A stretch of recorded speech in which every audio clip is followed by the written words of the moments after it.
소렌토 투명 코팅 시공 모습 보겠습니다. 여기는 엔진 부분이고요. 엔진하고 미션 모두 코팅이 됐습니다. 염화칼슘이 알루미늄 부품에 닿아버리면 백화 현상이 발생되죠. 여기는 앞쪽 프론트 부분인데요.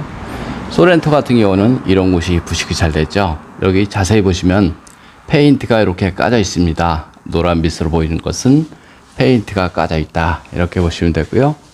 여기 측면 쪽 보겠습니다. 측면 쪽도 마찬가지 이렇게 노란빛으로 보이는 거 페인트가 까져 있죠. 그래서 이런 곳에 하부 세차를 하거나 눈길 주행을 하게 되면 부식은 빨라질 수밖에 없습니다. 여기는 앞바퀴 휠하우스 있는 부분이고요. 이런 곳은 사실상 부식이 덜 되죠. 이유는 간단합니다. 이런 곳은 염화칼슘이 흐르는 곳이고요.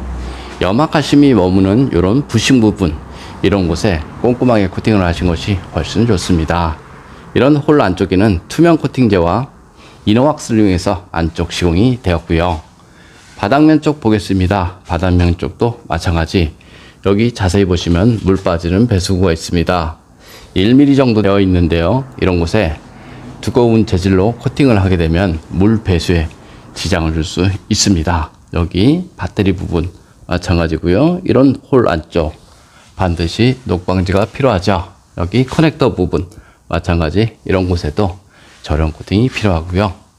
여기 운전석 부분 보겠습니다.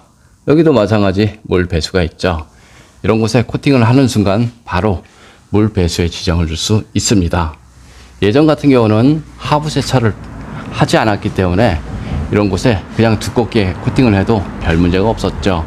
지금은 눈길 주행을 하게 되면 하부 세차를 많이 하기 때문에 그런 곳에는 물 배수를 막으면 안 되는 현상이 발생됩니다. 여기는 뒷바퀴 휠하우스 있는 부분 모두 코팅이 됐고요. 염화칼슘이 머무는 곳은 이런 곳이죠. 볼트, 너트. 여기 보시면 차체와 부싱이 만나는 좁은 틈, 이런 곳이 염화칼슘이 머무는 곳이니까요. 자동차 부식 방지는 염화칼슘이 흐르는 곳이 아니고 머무는 곳이죠.